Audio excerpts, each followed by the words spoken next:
আমাদের যুব উন্নয়নের জন্য, যুব সমাজের কর্মসংস্থানের জন্য তারা যখন সরকারি চাকরির খোঁজে ঘুরতে থাকে, অথচ সরকারি চাকরির সংস্থান আসলে সকলকে দেওয়া সম্ভব না। আমরা যদি এলাকা ভিত্তিক কাজগুলো হাত দিতে পারি তাহলে সেখানে কর্মসংস্থান হবে এবং এলাকাতে ভিত্তিক কিন্তু উন্নয়ন করা আমাদের পক্ষে সম্ভব।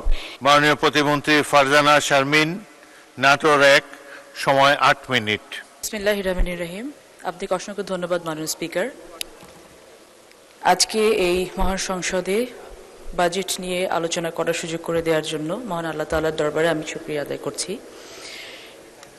মাননীয় স্পিকার, বর্তমান বাংলাদেশে যে বাজেটটি আমাদের মাননীয় অর্থমন্ত্রী প্রস্তাবনা আকারে পেশ করেছেন বর্তমান মহান সংসদে, এই বাজেটটি আসলে জাতীয় এবং আন্তর্জাতিকভাবে সমাদৃত হয়েছে বলে আমি মনে করছি। সংবিধানের fundamental rights, fundamental principal of state policy দুটোকে মাথায় রেখেই এই বাজেটকে জনগণের সামনে নিয়ে আসা হয়েছে।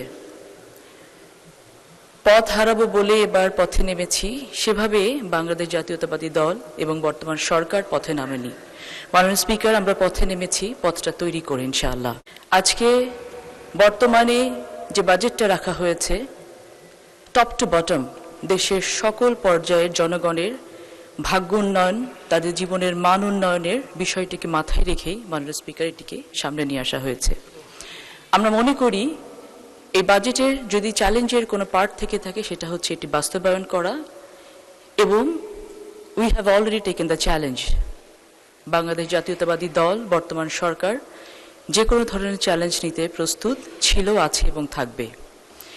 বর্তমানে বাংলাদেশের যে আর্থিক অবস্থা, যে ভঙ্গুর অর্থনীতি, বিগত 17-20 বছর ধরে যে সিস্টেমেটিক্যাল ডিস্ট্রাকশন সকল রাষ্ট্রীয় প্রতিষ্ঠানগুলোতে করা হয়েছে, সকল কিছুকে ওভারনাইট তুলে নিয়ে আসা সম্ভব না, এটা আমরা সবাই জানি, আমরা সবাই বুঝি। সে কারণে আমাদের এই বাজেটটাকে বাস্তবে রূপ দিতে হলে সকলের সম্মিলিত প্রচেষ্টা প্রয়োজন রয়েছে। সকলকে সাথে নিয়ে আমাদেরকে একসাথে এগোতে হবে। সমাজ কল্যাণ মন্ত্রণালয়ের প্রতিমন্ত্রী হিসেবে দায়িত্ব পাওয়ার পর থেকে এ পর্যন্ত রাত দিন কাজ করে যাচ্ছি কিভাবে সব থেকে ভাইব্রেন্ট একটি মিনিস্ট্রি এটাকে করে গড়ে তোলা যায়। আমার মাননীয় মন্ত্রী মহোদয় এখানে আছেন। আমরা সকলে মিলে চেষ্টা করেছি বাংলাদেশ জাতীয়তাবাদী দলের যে manifesto, one of the main signature project যেটা ছিল ফ্যামিলি কার্ড, সেটাকে পাইলটিংটা বাস্তবে রূপ দিতে, এবং আমরা সাকসেসফুলি সেটা করতে পেরেছি ইনশাআল্লাহ। আমাদেরকে ফ্যামিলি কার্ড সহ, কৃষক কার্ড সহ, আমাদের যুব সমাজের উন্নয়নের জন্য চাকরি থেকে শুরু করে যত ধরনের সামাজিক পরিকল্পনা নেওয়া সম্ভব বর্তমান বাজেটে সবগুলো নেওয়া হয়েছে। কিন্তু আমাদেরকে নিশ্চিত করতে হবে বেনিফিশিয়ারি এন্ডে যেন সকল এই পরিকল্পনাগুলোকে পৌঁছায়, এই বেনিফিটগুলো পৌঁছায়, সেটার জন্য আমাদের সকলের সম্মিলিত প্রচেষ্টা প্রয়োজন। আমরা অনেক বিরোধিতার জন্য বিরোধিতা করতে পারি, কিন্তু পরিবর্তনের বাতাস যে একটি অলরেডি শুরু হয়ে গেছে এটা আমাদেরকে স্বীকার করতে হবে। সে পরিবর্তনটা যেমন সবুজ বাংলাদেশ গড়ার পরিবর্তন, গ্রিন বাংলাদেশ গড়ার পরিবর্তন, সেই পরিবর্তনটা একইভাবে পরিষ্কার বাংলাদেশ, ক্লিন বাংলাদেশ গড়ার পরিবর্তন। আসুন আমরা সকলে মিলে রাস্তাঘাট পরিষ্কার করার সাথে সাথে নিজেদের মনটাকেও একটু পরিষ্কার করি।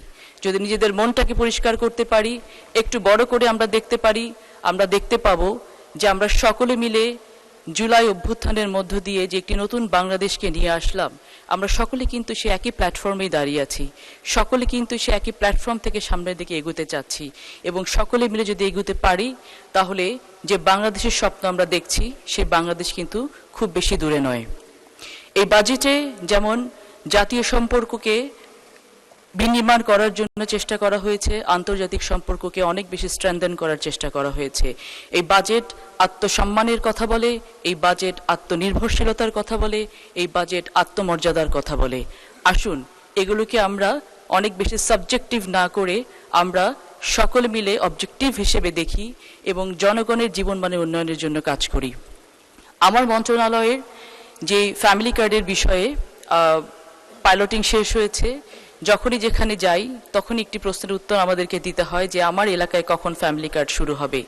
এই যে মানুষের চাহিদা, এই যে মানুষের রেসিপ্রোকেশন, তাদের যে ফ্যামিলি কার্ডের প্রয়োজন, তাদের যে কৃষক কার্ডের প্রয়োজন, সেটাই কিন্তু ডিনোট করে যে এই প্রজেক্টগুলো কতখানি বাস্তবধর্মী এবং এই প্রজেক্টগুলো কতখানি বাংলাদেশি ইকোনমিতে ইম্প্যাক্ট ফেলতে পারে। আমাদের রাষ্ট্রীয় মর্যাদা বৃদ্ধির জন্য আমাদের সকলকে মেরুদণ্ড সোজা করে দাঁড়াতে হবে। এই মেরুদণ্ড সোজা করে দাঁড়ানোর কাজটি কিন্তু একা সরকারের পক্ষে করা সম্ভব নয়। সরকার স্টেট পলিসি নিচ্ছি আমরা, এটা এক্সিকিউশন লেভেলে গিয়ে আমাদেরকে সকলকে একত্রিত হয়ে কাজ করতে হবে। এই জন্য বারংবার আমরা একটা কথাই বলতে চাই যে দেশ গড়ার কাজ কেবল আমার একলার না।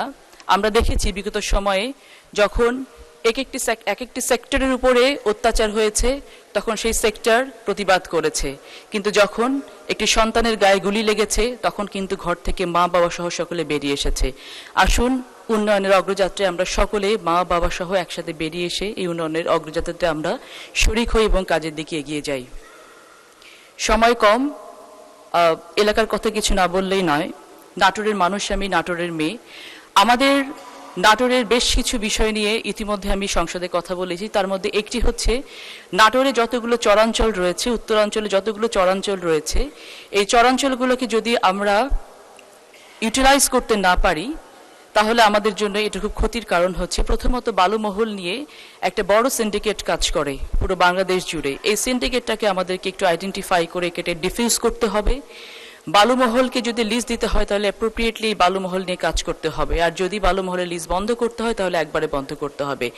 যদি চরগুলোকে আমরা ইউটিলাইজ করতে চাই, আমাদের রিনিউয়েবল এনার্জির ক্ষেত্রে আমরা যদি সোলার প্যানেল তৈরি করে সেখানে কাজ করতে চাই, তাহলে চরাঞ্চলে যে ক্রাইমগুলো হয় এই ক্রাইমগুলো বন্ধ করা অনতিবিলম্বে সম্ভব।